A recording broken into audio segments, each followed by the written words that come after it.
Et bonjour à tous, c'est Zachem de l'émission Entre Rôlistes et aujourd'hui on se retrouve pour l'unboxing de la nouvelle boîte d'initiation de Donjons et Dragons intitulée Les Dragons de l'île aux Tempêtes, éditée par Wizard of the Coast d'une valeur de 20€. Le but de cette petite vidéo c'est de voir le contenu ensemble et de voir si vous en avez pour votre argent et si c'est du bon contenu pour découvrir Donjons et Dragons. Donc je vous propose qu'on tarde plus trop à rentrer dans le détail et qu'on ouvre cette jolie boîte. Alors peut-être que vous le verrez pas très bien, mais c'est vrai que cette boîte là au niveau de la qualité ça ressemble pas trop à ce que j'ai reçu ces derniers temps, notamment avec Forbidden Lands où on avait quelque chose de très épais en termes de carton. Là c'est du carton très léger, très simple. Ça me fait penser beaucoup aux boîtes de jeux de société, notamment les anciennes que j'avais de Donjons et Dragons. Je pense que dans le temps, si vous vous en prenez pas soin, que vous la trimballez à droite à gauche, ça va très vite s'abîmer, donc il faudra vite ranger le contenu dans autre chose. Qu'est-ce qu'on y retrouve? Donc on y retrouve un set de dés qui est emballé dans du plastique que je viens d'ouvrir. Pourquoi? Parce que en faisant cette vidéo, j'ai le sachet de dés qui a explosé, donc j'ai dû recommencer. Voilà, pour la petite histoire. Donc qu'est-ce qu'on y retrouve? On y retrouve 6 dés. Alors c'est pas beaucoup 6 dés pour un set de dés. On a un des 4 ici présent, un des 6, un des 8, un seul des 10. Alors on a un des 10 normal et pas un des de dizaines en plus pour faire un dé 100, ce qui est un petit peu dommage. Certes le dé 100 c'est pas quelque chose de forcément beaucoup utilisé dans Donjons & Dragons, peut-être plus pour le maître du jeu pour des tables aléatoires ou autre. Donc on vous donne uniquement un des 10, c'est un petit peu dommage. Un des 12 et enfin un des 20. Alors pareil, un des 20 ça va être contraignant. Pour tout ce qui va être notamment avantage ou désavantage, vous aurez besoin de 2 des 20 pour pouvoir jouer, donc ça peut être très contraignant. Je pense que l'idée c'est vraiment de vous donner à minima de quoi pouvoir démarrer rapidement une session de jeu, mais bien sûr, avant de commencer à jouer, passez par la case acheter vos dés, ça coûte pas très cher, pour quelques euros, 5 à 7€, vous pouvez trouver des kits avec l'ensemble des dés dont vous aurez besoin. Si chaque joueur a son kit de dés, la partie sera d'autant plus intéressante à jouer et moins contraignante à se passer les dés chacun et l'autre, surtout si vous ne connaissez pas assez bien les types de dés. Qu'est-ce que nous avons? Nous commençons tout d'abord avec un joli petit morceau de papier, un petit flyers, exactement, qui vous propose donc de découvrir comment jouer à Donjons et Dragons avec une petite adresse, avec des différents tutos, vidéos d'apprentissage. Donc ça je vous conseille, si vous n'avez jamais joué à Donjons et Dragons, de pouvoir commencer à regarder par ça, pour vous donner vraiment une idée de qu'est-ce que le jeu.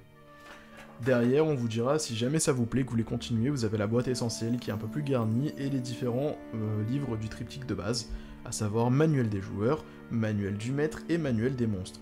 Et enfin, les dernières extensions qui sont à votre disposition, telles que les campagnes, comme la malédiction de Strahd, qu'on vous met à disposition ici, ou l'écran du maître des joueurs, et enfin des extensions supplémentaires, comme le chaudron merveilleux de Tasha, qui permet de rajouter des classes supplémentaires. Enfin, des classes. Des sous-types de classes supplémentaires.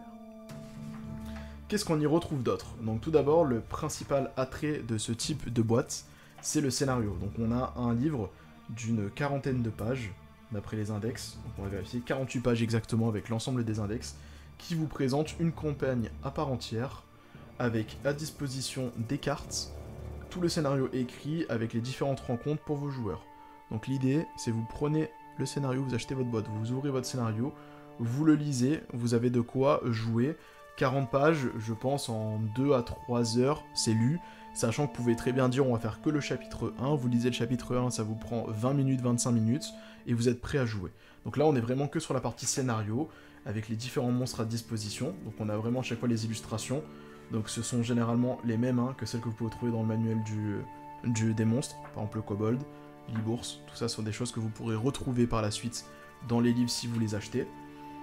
Exactement, le dragon bleu, la même chose. Voilà. Donc vous avez vraiment l'intégralité d'une aventure dédiée au dragon cette fois-ci, donc j'ai hâte de la découvrir, je ne l'ai pas encore lu, j'essaierai de faire du contenu pour vous présenter le contenu de cette aventure. Le deuxième élément qu'on retrouve forcément, c'est un livret de règles.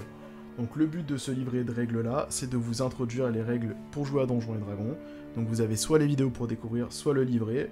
Moi je vous conseille d'avoir ce livret là tout le temps à portée de main.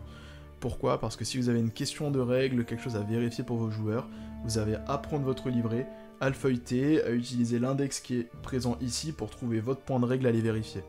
Vous avez uniquement les règles dont vous aurez besoin pour jouer à l'aventure de Donjons et Dragons. Vous n'aurez pas les règles pour créer vos personnages, vous n'aurez pas non plus les règles pour les montées de niveau ou autre. Vous allez le voir, les feuilles de personnages sont prêtes, il y a quelque chose qui peut être prêt pour si jamais des montées de niveau, mais c'est vraiment pas le but. Le but c'est de découvrir le jeu pour 20€, de vous faire une idée, sachant que les règles sont disponibles gratuitement avec le SRD, donc c'est-à-dire que toutes les règles open source sont disponibles gratuitement si jamais vous voulez jouer sans acheter le livre, mais l'idée c'est vraiment de vous donner un premier pied dans l'univers de jeux de rôle, et plus particulièrement dans Donjons et Dragons. On va le feuilleter rapidement, donc vous avez en annexe très bien les états, enfin, ce qui est très pratique, vous allez vous en rendre compte lorsque ça arrive, les différents sorts à votre disposition, on vous présente comment utiliser la magie, le matériel d'aventurier, donc il y a quelques informations sur des armures et des armes, hein. Vous n'allez pas avoir l'ensemble des tableaux avec les objets magiques ou autres. Vous avez les présentations de comment fonctionnent les repos, les attaques, les coups critiques, les actions de combat, l'environnement, tout ce qui va être compétences, et le petit tableau pour apprendre à jouer avec le lancer de dés 20 et interpréter les résultats. Et on termine avec le reste de la boîte. Donc oui, comme vous pouvez vous en rendre compte, c'est une très grosse boîte, vous allez voir, mais bon, très peu de contenu dedans, il y a beaucoup de cartons surtout. On termine avec quelque chose que moi je trouve très appréciable, surtout pour des débutants, donc ce sont des feuilles de personnages déjà pré-remplies. Donc il y a 5 archétypes, il y a un paladin, un guerrier, un magicien, un roublard, et pour terminer, un clerc, où pour à chaque fois vous avez le personnage qui est déjà prêt, avec l'ensemble de ses techniques, ses caractéristiques de fête niveau 1, et surtout, quand on la retourne, on a l'historique et les différentes aptitudes pour monter jusqu'au niveau 2 et 3, quand il y a les acquisitions de niveau. Donc vous avez déjà vos personnages qui sont faits pour pouvoir jouer jusqu'au niveau 3, avec la liste des sorts préparés, et ça c'est vraiment très très bien. Pourquoi? Parce que vous êtes débutant, vous avez juste à prendre ça, à donner à votre joueur, voilà, toi tu vas jouer un paladin humain, toi tu seras un guerrier elfe sylvestre, et la personne a juste besoin de lire sa feuille, elle n'a pas besoin de lire l'ensemble des règles, et elle a tout ce qu'elle a besoin de savoir pour jouer son personnage. Et ça c'est vraiment un gros plus. Parce que la création de personnages dans Donjons et Dragons peut être très très lente, on peut compter pour certaines personnes 1 heure, voire 2 heures, pour vraiment prendre bien tout en compte, bien créer son historique, bien créer son personnage, choisir sa classe comme il faut, surtout si vous avez des joueurs qui partent dans de l'optimisation, et là vous avez quelque chose qui est déjà prêt, ready à être joué, et c'est vraiment un gros plus très appréciable. Je passe les dernières feuilles rapidement, donc le roublard, Halfling, pied léger, et enfin on terminera sur un clerc nain des collines. Très important le clerc dans Donjons et Dragons, hein, c'est pour ça qu'on vous en met un, classe emblématique, presque obligatoire dans toute aventure, si vous voulez qu'elle se passe bien. Et pour terminer, donc comme vous avez pu le voir, donc nous arrivons à la fin de la boîte. Donc la boîte à moitié remplie, on a un petit encart en carton pour remplir la boîte. C'est un petit peu dommage, j'aurais préféré avoir une boîte plus petite d'un point de vue écologique aujourd'hui, ça aurait été un petit peu mieux que de mettre du carton. L'avantage c'est que ça vous permettra de mettre d'autres choses, potentiellement 2 ou 3 figurines pour aller jouer également dans la boîte.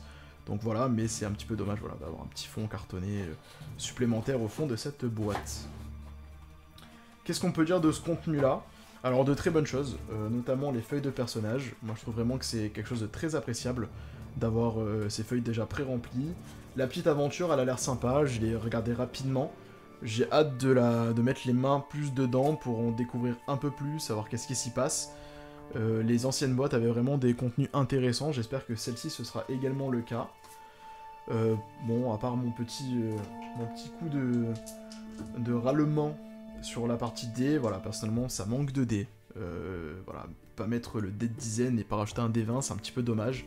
Surtout que des débutants en auront besoin, ils seront pas forcément équipés pour ça. Donc ça c'est dommage. Par contre, vraiment gros point positif, toute la partie disponible en ligne pour apprendre à jouer. Et ça c'est un gros plus.